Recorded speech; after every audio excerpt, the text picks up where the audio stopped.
Hey, what's the deal, YouTube? It's your girl, Miss Honey.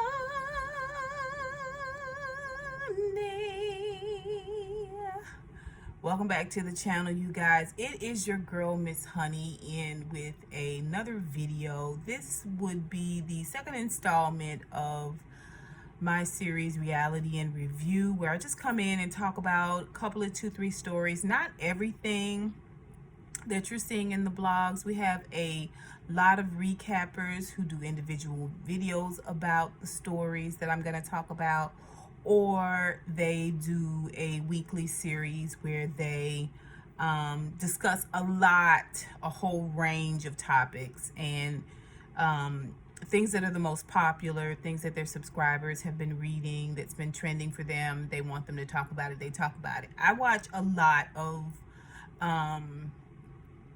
Black vloggers with regards to some of the stories that we're talking about, other celebrity stories. One of the individuals that I absolutely love is Beautiful Soul Speaks. Beautiful Soul Speaks has been on YouTube for a while. She does really great political commentary, celebrity commentary, everyday story commentary. She does personal vlogging and things of that nature. She's an extremely reliable source. A lot of my subbies came from Beautiful Soul or other Black vloggers.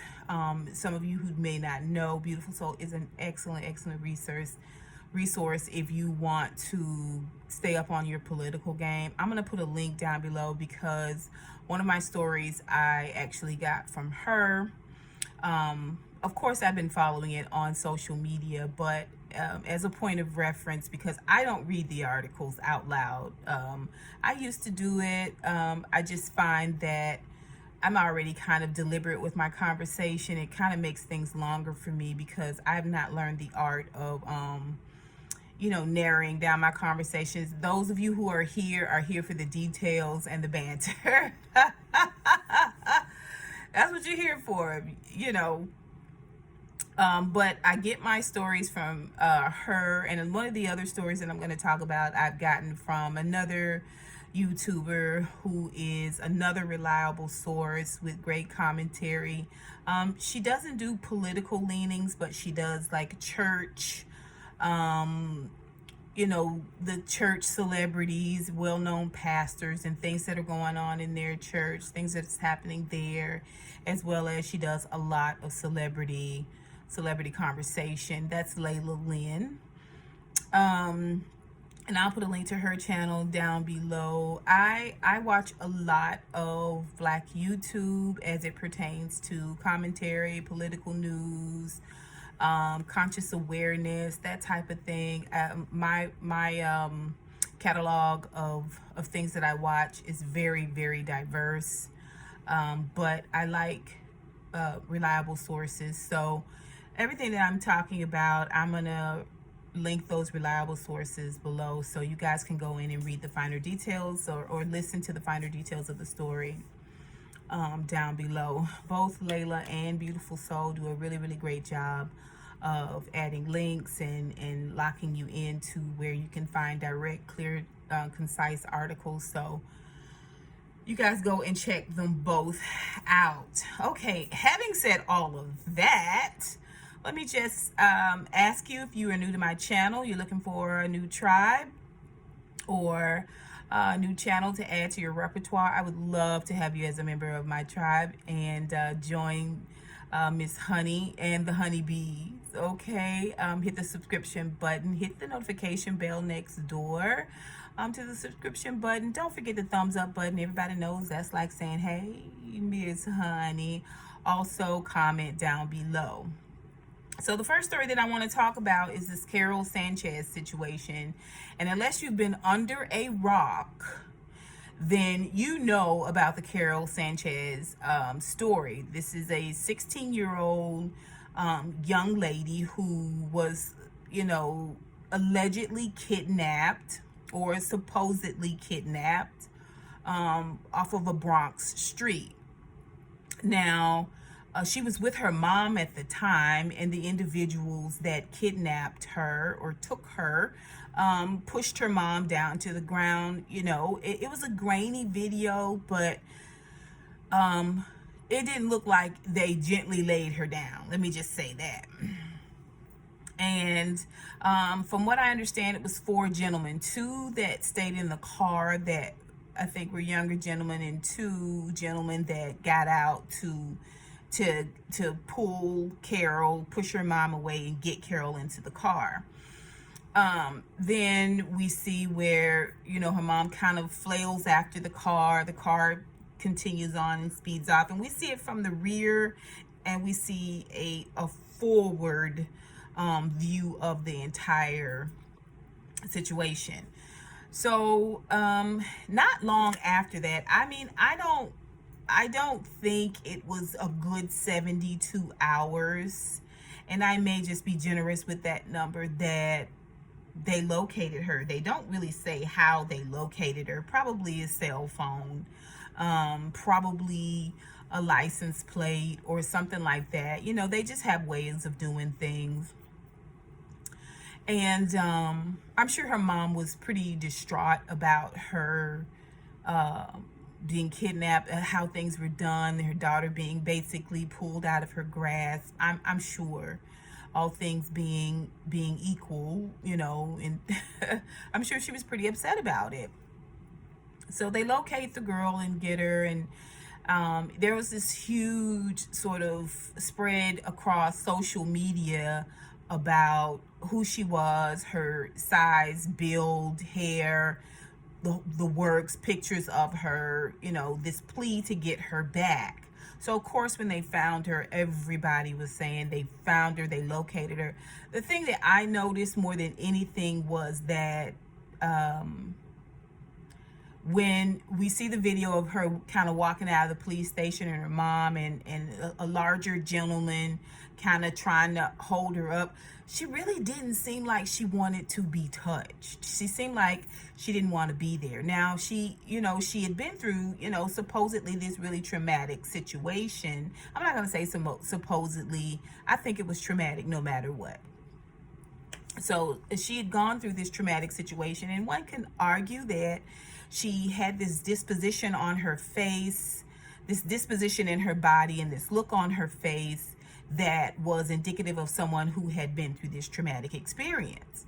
But to me, she looked upset to be okay. She looked upset to be in the position that she was in, which was a position of having been saved, having been rescued. If you go back and look at those pictures when she's walking out of that police station and the cameras are flashing, she does not look like she is glad to be there. She doesn't look relieved. She's not clinging to the woman that is next to her. I don't know if that's her mom. She's not cleaving to the man that is next to her or anyone around her.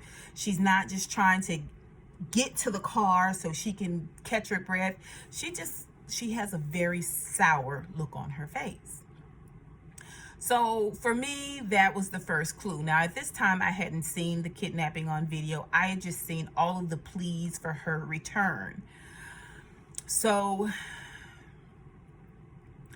like I said, she had this sour look on her face. And later on, I mean, probably 12 to 16 hours maybe later, we learned that this was a staged kidnapping. This is what they are saying in the media. Now, let's make no mistake about it. Nobody really knows what's going on. Nobody really knows. There are parts of this story that will sound familiar to all of us listening. Supposedly, she staged this kidnapping because her mom was very, very strict. Her mom was going to move her back to Honduras. She didn't want to go back to Honduras. She didn't want to be in this strict environment. We are not told how strict it is. We have no examples of how strict it was. We don't know. We don't know really what's going on from a home perspective. I agree with Beautiful Soul in that I'd love to know what was going on in the home. What was happening in the home that was so horrible? Now, mind you, I'm looking at it from a perspective of someone who is 49 years old. And so if she told me what was going on in her home, maybe I wouldn't think it's as horrible. But when you're a 16-year-old child, a lot of things seem like the end of the world. Now, apparently, one of the gentlemen that took her was a boyfriend of hers, who the gentleman was 23, 22, 23 years old, so quite a bit older than her. He shouldn't have been with a girl of her age at all. But again, we don't know what's going on, right? We don't know. We do know that these things happen. We do know that older men get with younger girls, underage girls, because they are easily manipulated and trained and molded and sculpted. We do know that men talk women, especially young girls, underage girls, minors, even those who are 18 and above, into situations where they find themselves a part of the sex trafficking market. We know that there is a huge upswing in sex trafficking as it pertains to black and brown girls. Okay. So you're finding a large number of black and brown girls being missing for a few days and bodies being found. However they are being killed, whether it's in sex trafficking or in drugging, or whether it is by roommates or family members. We see that there is a upswing in the disposability of girls of color. I'm sure that it is happening across the board, but as it pertains to my culture, all right. So, I just have a couple of questions about the situation. What could have been happening in the household? One, my issue if with a lot of things is this: the moment we hear where someone has been kidnapped and taken, and we don't know where they are, the first thing most of us do is pray for their safe return. And it was almost like we got her safe return, but people were very, very angry with her. Also, I saw a couple of postings where they were kind of superimposing her face on Jussie Smollett's face, and making this comparison of the two. The difference is Jussie Smollett is a full-grown adult who lived on his own and made his own money and had a job that required him to be present and responsible and accountable and these types of things. He's a full-grown man. So I think that's a huge difference. I think it's a stretch to compare to the two. A lie was told, and that is the similarity. That is the similarity. And to me, that's the end of the similarity, in my opinion. I think they have two different stories. So I don't think that that's fair.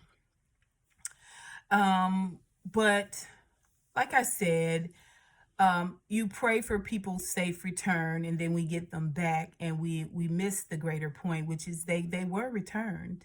Yeah, it was a lie, but let's just think about all the ways that this could have gone wrong. Because at 16 years old, you don't think about that.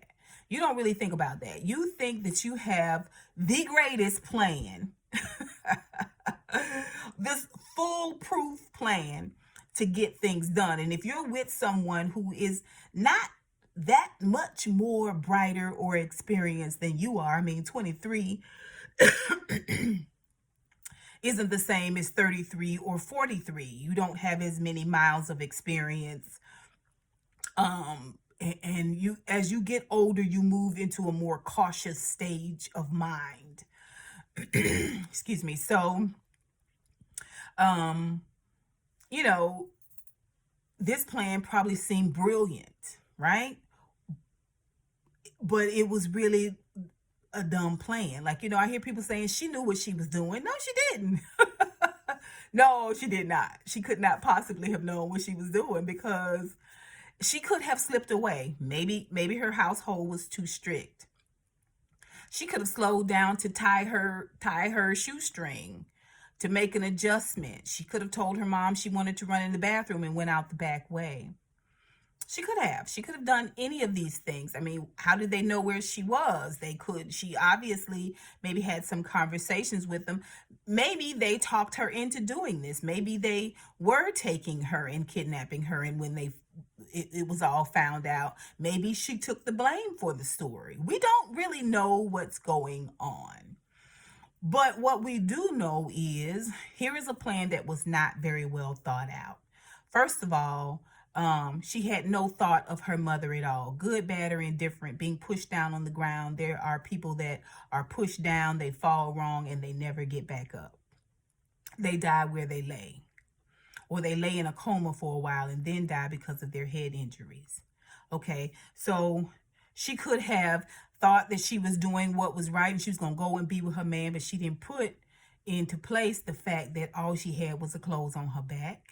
Her mom had taken care of her up until this point. Who was going to take care of her now? Maybe she was in a situation where she realized things were very, very different than what she was told it was going to be. Okay, you with 4 dudes. One you may know, but the other 3 we don't know. We don't know. We don't know if she had been given some type of sedative, some type of drug when she got where she was. When she got to where she was. Like, she may have thought she had formulated this plan to get out of her mama's grip to go be with her man. And maybe her man and these other dudes was trying to hem her up and put her out on the market, because one girl drugged and put in a hotel and used over and over and over again will yield a certain amount of money, especially if they got a goal in mind as to what her value is, until they have to discard of her. They have to move her. Okay? So, you kind of have to read a little bit more about how scurrilous the sex traffic, how scurrilous that is, to know just how broken and wounded these young girls' bodies are. But we pray for her safe return, and I, for one, thank God that she was returned safely, no matter what was going on. What we know for sure is that at 16, she was in no shape mentally to take care of herself, to feed herself, to put a roof over her head, which again begs the question, why would she do this? Well, girls are and boys they live with this sort of pie in the sky type of thought process. Like, this is my knight in shining armor, and then he's going to he's got a plan, and he's going to take care of us, and that's what her face looked like. That's what it looked like to me. It looked like she wanted to be where she was. Now, I'm not saying where she was a safe, conducive place for her. I'm saying in her mind, it looks like she thought that it was. She thought that this was the best decision for her. Again, the mind of a 16-year-old child. But I think it's a mistake to blame her per se. And I will say this. You put down below the stupidest thing that you did as a minor. And if you feel like your life was really saved because God showed you grace and mercy and you were able to recover from this situation, because the fact of the matter is, whether it was her idea or not, these individuals, if they are in an adult age, they will be charged with something. Kidnapping, assault, what do they call it? Something of a minor. I can't think of the term. You guys know what I'm saying. Put it down below.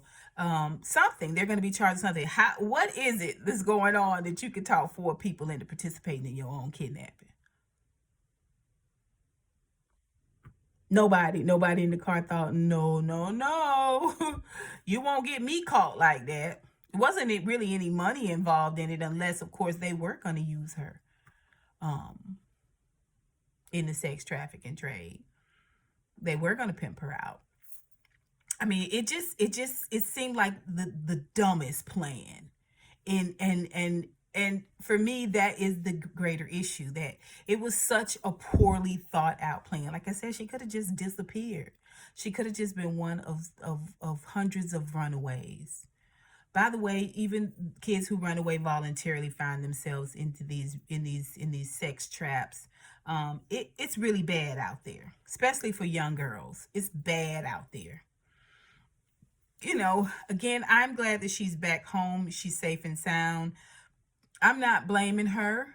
And I'll tell you why. It's because she is a minor. And minors do really, really dumb things. Really, really dumb things. When I think about the grace and the mercy that was on my life as a minor, and it's not even pertaining to men. It's just driving at night. I done took my daddy's station wagon, because he worked the day shift, the night shift, and he slept all day. I done took his car, and instead of not taking the car, I take the car and stay gone till late at night. I got to get back before my daddy get up, and I don't even know how to turn the lights on the car. I'm riding up a dark road with no lights on. I mean, I mean, that's a very simplistic example. I could give you worse, but I won't. But you tell me, have you ever done anything that was dumb as a minor that really, really could have put your life or someone else's life in jeopardy, but God's grace and mercy spared you? Let me know. Put it down below. I would love to hear that. I just pray that whatever's going on in this situation, that family is able to work it out. And whatever's happening with the mom, as it pertains to how she is raising her daughter, that they are able to come to this place. Mom can see now that the daughter needs attention, in a different way, because she is getting ideas and thoughts. And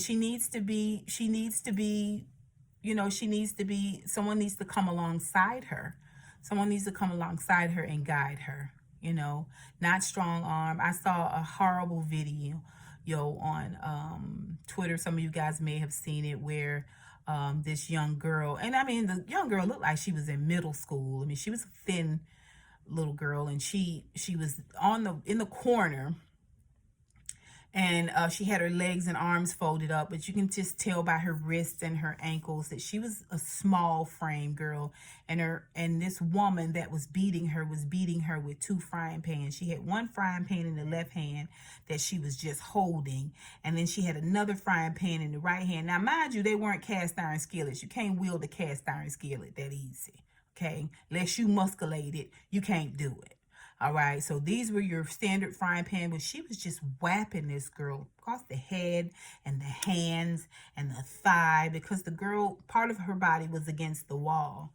And I didn't hit the video so it can open up so I could hear the audio, because I knew that was something that would stick with me and become very, very personal for me, and I didn't need that.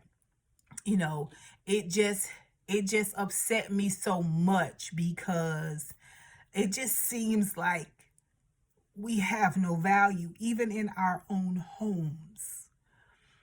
Even in our own homes, we are abused and ruled over, and seen as less valuable, of no worth. For you to take a frying pan to your child, is a different level. It's a different level. So kids are getting it at home. They are getting it in school. They are getting it on the street. We don't have a government that makes young children a priority, let alone young girls, a priority at all. We don't even fall on the spectrum. Okay, and then you get older, and you see it in college. You see it on the job. People trying to take advantage of, to subjugate, to suppress, to oppress. I'm gonna tell you like they say on Color Purple. A girl child ain't safe in a world full of men. something to think about. I think we should shift from this mindset of blame and maybe start looking at things from a different angle. Why are young girls, young boys too, young children, period, they sort of have this back against the wall, rubber meets road desperation about them, whether it's to be popular or cool or to get out, to get away, to get in, to get under, to get over, to be, to live free. This desperation that's killing them, that's putting them in this position where they are being killed. And it deserves our prayers. It deserves our continual and our perpetual prayers. So I implore you guys just to come at it from that perspective. I would love to hear what you guys think. Put it down below. I know some of you guys are angry with what happened. You guys know I always come in with my own perspective, and sometimes it's a little bit different. Sometimes a lot of you see things the way that I see them. So I would love to hear your thoughts down below on this story. Moms, dads, aunts, even if you're a young person, put your thoughts down below. I'd love to hear them. And the next story is about J.R. Smith. J.R. Smith, this is the story I got from Lailah Lynn, is married to a woman, and apparently he's separated. And I do my quote fingers because, like Layla say, they always separated. When you meet men out and you ask them if they married and they hesitate, they'll say, well, I'm living with somebody. You know what I'm saying? But I stay in a separate bedroom. We stay in separate bedrooms, and we are, we just can't afford to live apart because she don't work, or they'll say that they're separated, or they've been separated for many years. They've been apart for many years. They just haven't been able to get a divorce, or she won't give me a divorce. It's always reasons why. And most of it is because they want to, it's the one-eyed Wonder Weenie. The one-eyed Wonder Weenie is doing all the talking. You know what I'm saying? Well, anyway, he's supposed to be separated from his wife, and I think he has at least one child by this woman. He may have more than one. And he is with another woman who happens to be, I think, a young actress on a show on the CW. And the young lady is actively seeing the man. Now, she apparently posted a picture of herself in a costume, and she's posted several pictures of herself with her dog.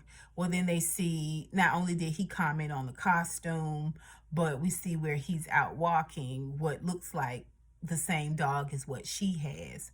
So then we see that his wife, who has an IG page, she's on her IG page, and she's telling the story about how she loves the Lord. She talks to the Lord. She prays every day. In quiet time, she steals away. She's always in prayer. She's always praying. And but the Lord told her to this time pray online, and so that the people can see, and so that the people can be blessed, and so that his word can sort of go forth. The prayer can go forth and help someone. So the prayer starts out good enough. It's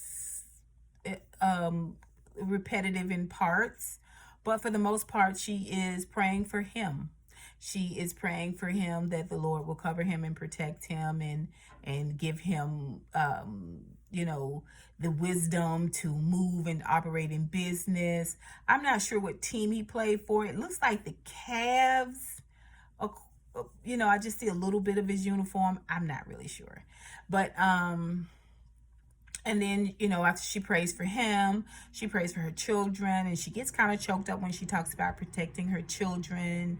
And she prays for the public. She prays for the woman who she feels is coming in between her and her husband. Okay, she prays for her, what she must be going through. She must be so broken that she's taking this avenue. And, it's coming across like... it's coming across very confident. She seems very confident in her prayers. I, grew up under a prayer warrior, so I can see things that I find to be indicative of a young a young Christian in terms of how she prays, but I mean, she was very confident, and she prayed, and she just covered all her bases. And I felt so bad for her. I felt so bad for her, because even though she was coming across in this super duper confident way, now he responded to her prayers. He responded to her prayer on his own page, I believe, and he just sort of said, family business or married couples business doesn't deserve to be on social media, and something about the daughter, and just, I guess, kind of clearing his name. Maybe he felt like she was sort of implementing him or exposing this woman in a way, and he wanted to speak out, not only to clear himself, but obviously, try to clear this woman that he is messing around with name as well, as much as he possibly could. I felt terrible for her, because as she was praying, I could hear that this thing that she was doing, it's what's keeping her sane. It's what's keeping her on this side of sanity, even though it's coming across a little bit extra. I can see her heart. And for me, it wasn't about how she prayed. It was about the fact that you find a lot of people, and I went through it in my life as a Christian, and a backslider, and now a person who lives free. I live free. I love the Lord. I talk to the Lord daily. He is my very best friend, but I live free. And I realized that he will withhold no good thing from me. So, but you have a lot of people that feel as though they can change their situation if they become more devout, if they sound more devout, if they move in a more devout kind of way. You find a lot of people who are what we used to call holy rollers. I mean, they are, everything they say and do is in this vein of being super duper saved. And a lot of times you kind of laugh it off, and you're like, oh, they just doing too much. You know what I'm saying? You think you God's, you sit at the right hand of the Father, like you ain't even all of that, that type of thing. But a lot of people do this because it's how they do stay sane. It's how they keep from going back to the life that they did before.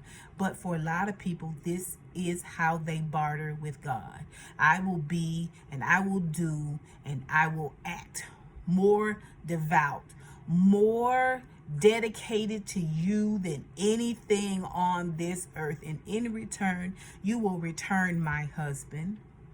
You will have him love me and stay with me and be with me. You will restore my family, restore my dignity and my honor. This is what I hear when she is praying. The words she is saying are completely different, but what I hear is she is doing this, she is using this as a way to get her husband back. And my response to you, sis, is that if he don't want to be there, let him go. Sometimes the Lord will save your life by hurting your feelings, by damaging your ego, by stripping you of pride. Sometimes you can put it together and spray it down, and it looks beautiful, and it smells beautiful, and tastes just right. It's perfect. It is picture perfect.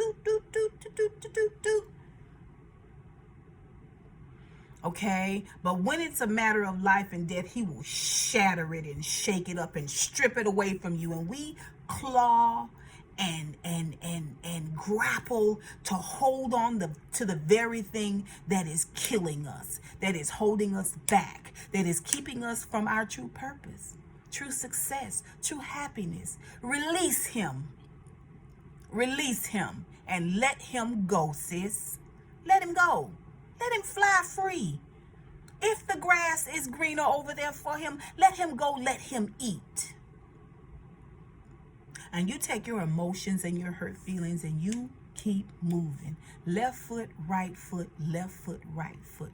Your babies are going to be okay. That's what you need to be praying for, which she did. But pray they do well with you moving forward. Okay? Okay? Because a lot of times, I said it before, I'll say it again. Everything bad that happened to you ain't bad for you. Everything bad that happened to you ain't bad for you. I'm going to tell you guys this short little story and then I'm going to let you go. That's going to be the end of this reality and review with MizHoney. My mom told me a story about way back in the day. Back in the day, you went to church.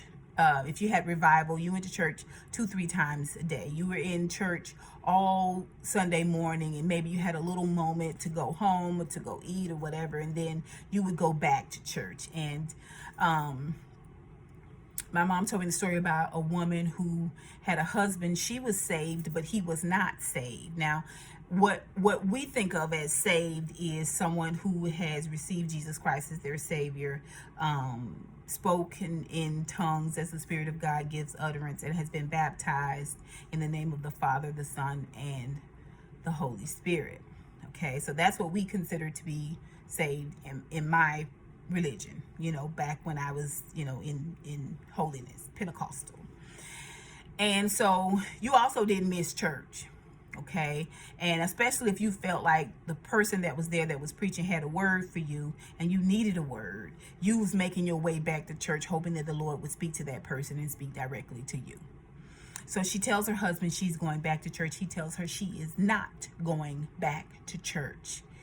If you go out there, I'm going back to church. We're going to call him Charles. Charles, I'm going back to church and you can't stop me. I'm going to church tonight. I feel like the Lord is leading me to go and I'm going back to church. He said, if you go out that door, I'll kill you.